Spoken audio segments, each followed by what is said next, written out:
Welcome to the Christopher Peter Review, your source for an economic perspective on salient current events impacting our public policy, our economic outcomes, and our overall society. Welcome. Winning in football is usually done by winning in the trenches. Many teams start not only with a good quarterback, but with good players on both their offensive and defensive lines. That is crucial to succeed at the highest level, and we saw that with my Philadelphia Eagles last year and the two teams remaining this season. The big game is around the corner. The New England Patriots will take on the Seattle Seahawks in Super Bowl 60 in Santa Clara, California, in the home of the San Francisco 49ers. The stadium has conspiracy theories regarding the injury rates and local power substations, to the point that the team is researching it. Back to the game. According to the matchup predictor on ESPN, the Seahawks have about a 60% chance of winning Super Bowl 60. The Seahawks are the top seed in the NFC, had the more difficult regular season schedule. The better showing in the playoffs if you consider all three phases. The Patriots have been mostly defense with timely drives from their offense. I am not sure it is completely fair to downplay the New England Patriots simply because some point out their strength of schedule for the regular season. You play the games that the league puts on your schedule. This is not college, where you have some input. You play when and where the league tells you your game is to be played. And one could argue that the Patriots may have had a more difficult playoff path than the Seahawks, taking on the best defense in the league in the Houston Texans. The Broncos still had a formidable defensive showing as well, while the Seahawks faced two opponents they were very familiar with and defeated in recent weeks. In the Super Bowl, there is no familiarity with each other beyond what they see on tape. No recent game that they can draw upon. Two teams that have resuscitated their franchises this season following what amounted to a drought. So there are no long-term patterns beyond this season, which makes it great. What made this season special? In a season where there were no real clear-cut teams above the rest, it is hard to pick. Seattle is the better all-around team. But the Patriots to me probably have a better upside, if their offense can match the intensity that their defense has shown during these playoffs. But I will go against the grain and pick the New England Patriots to win number 7. The Seattle Seahawks are an all-around better team with experience across both sides of the field. They added talent to their defensive line during the offseason. Remember DeMarcus Lawrence leaving Dallas for Seattle saying it was to win a championship. Then Micah Parsons took offense, but neither were on the Cowboys on opening night in Philly. The team was crafted to compete in a very tough NFC West, where the Los Angeles Rams were considered a Super Bowl favorite for a long phase of the regular season. The San Francisco 49ers almost took the top seed. Well had a chance despite being a leader in medical treatment. So, the Seahawks are a product made for this moment. Sam Darnold has the opportunity to solidify all the progress he has shown in the playoff run so far. I am not sure how forgiving the sensationalist sports media will be if he follows 2 or 3 strong outings with a stinker when it matters most. First Take will spend the next 6 months speaking about it. But the Seahawks have shown in every chance that no moment is too daunting for them.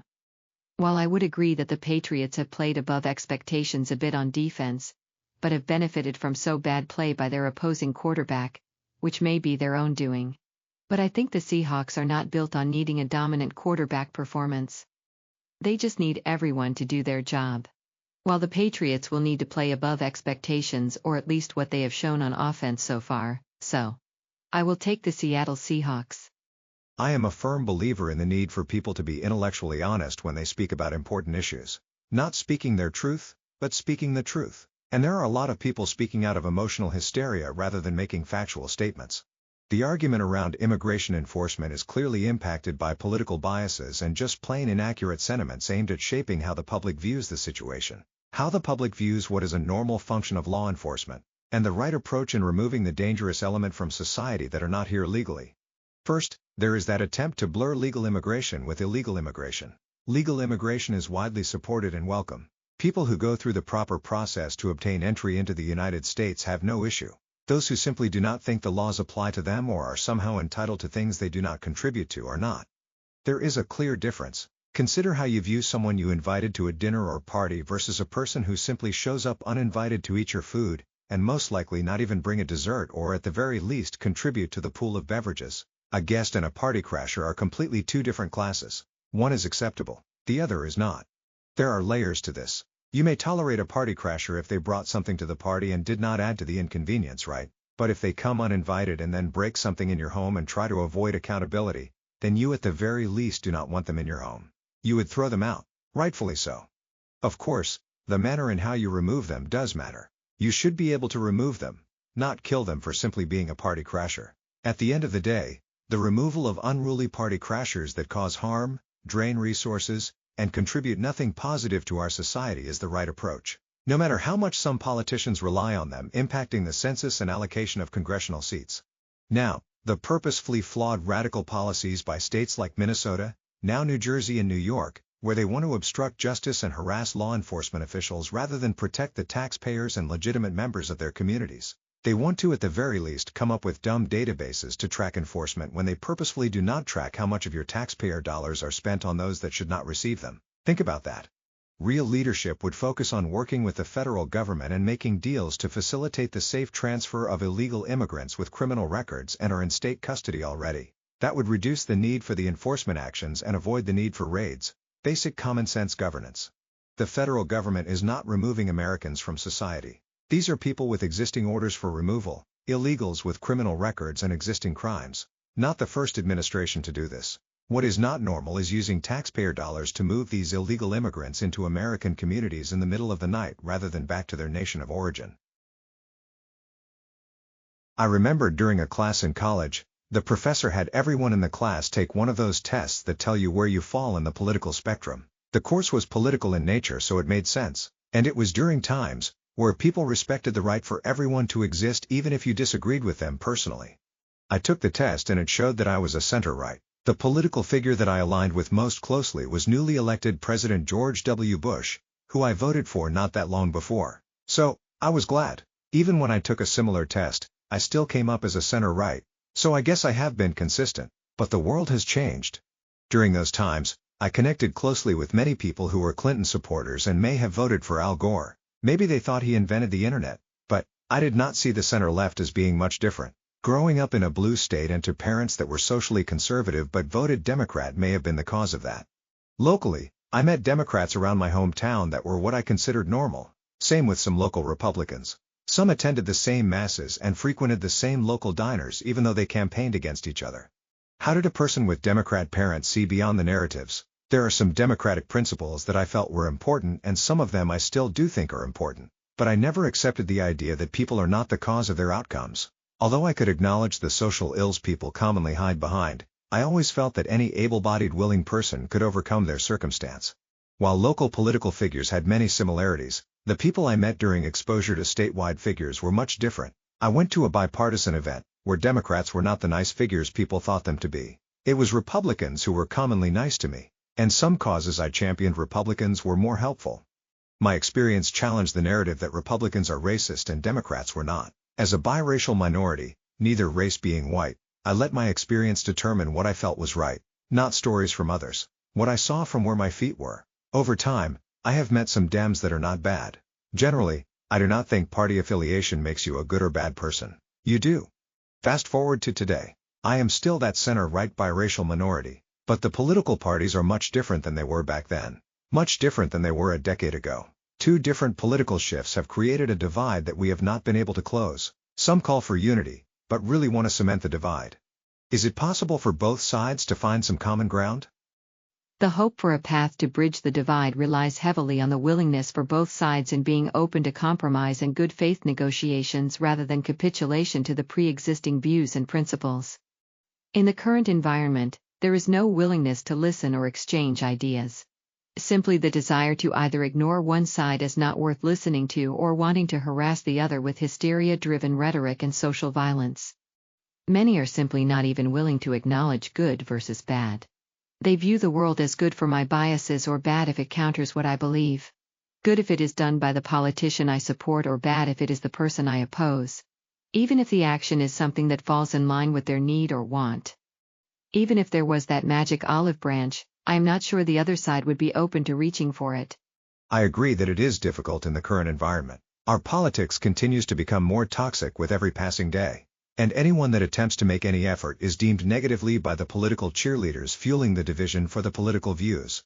For instance, California Governor Gavin Newsom, who paraded around Davos trying to fuel political hatred, recently criticized the Trump administration for taking a new approach in enforcement action against illegal immigration. To his credit, Trump does have a history of adjusting tactics based on what he sees occurring. And he did just that, providing an off-ramp for both sides with a refreshed approach to the situation. That is what most rational people would call leadership. But the partisans want to call it a retreat, which was countered. The banter just shows that for some it is not about what is best for the mainstream people or about good governance. It is more about their political perception and trying to appease a fringe base. There is a reason why people, businesses, and anything not nailed down is looking to leave California, and it is largely due to the person seeking to run in 2028. His policies have been a disaster. But he hopes to be the next Democrat to fail upwards. I think it is shameful to ever side with a foreigner criticizing our leader regardless of who the president is or party affiliation. We can debate our politics and what we think should happen. Not outsiders who are constantly looking for America to foot the bill. These types of acts are just cementing the division. And it is very hard to give any benefit of the doubt to most Democrats, if you are a Republican. The rampant lawfare that was done under the last administration, and the blatant dishonesty and targeting of political opponents, and some that are occurring now. There is a need to not use the bad precedent set by prior overreachers and move back towards political normalcy. If we even know what that means. Some complain that enforcing laws is not normal, but the majority feel that allowing criminals to go free in our streets due to demographics or moving illegal immigrants in the middle of the night is not normal. Like physics, every action in politics comes with a reaction, but it may not be equal in intensity, direction, and restraint. That is why precedent and tradition has kept our society near the middle for decades. But when people claim that moderation is outdated or white privilege or not restraining the radicals enough, then we open Pandora's box and have a never-ending descent down the political pit of despair and tension. At some point, we need to be able to accept that we need to have our laws enforced in a fair and just manner. We need to be able to protect the freedom and self-determination of every citizen. We need to protect entrepreneurship and private economic pursuits that create opportunity and innovation. We need to be more efficient and sustainable to preserve resources for future use. We need to protect the vulnerable who are unable to care for themselves. Every able-bodied person should have to contribute to their own well-being, and we need to do our best to align costs and benefits with the person creating it, rather than distributing the cost to society in the form of taxpayers and retaining the benefits to the recipient. At the end of the day, I think we should be able to galvanize around the idea that we want a productive, safe, and fair society where people have the right to determine their own future. Based on some of the punditry out there is a feeling or maybe a narrative being put forth that somehow this Super Bowl and the playoffs are somehow not as representative as past seasons. That the parity in the league has made teams so close that there really are no distinguishable traits. Except the fact that these two teams won the games they were tasked with playing. The lack of all-pro players on these rosters is not indicative of the quality for this season. They won the games that were on their schedule and put in front of them as they continued to win. The common thread is always that every season is unique and different. Unlike any other sport, there is so much change in football. The beauty of the best sport in the world is that change is only a few decisions and actions away. And that any team can win any game. Football is the full complement of physical prowess, mental superiority, and timing. The only sport that you really cannot predict the champions in preseason. In baseball, basketball, and hockey, you can essentially follow the money. Not football. In sports, we are able to set aside our fandom to recognize greatness beyond our team's outcomes. In society, we need to be able to do the same. Be able to see which Republicans and Democrats are governing align with our expectations regardless of our support. Be able to hold consistent standards without the rose-colored glasses. Leave cheerleading to sports fans. Thank you for experiencing this episode of the Christopher Peter Review. Your viewership is appreciated and valued. Please follow the Christopher Peter Review on social media and continue to visit www.crcreview.com for new episodes. Thank you once again. Until next time.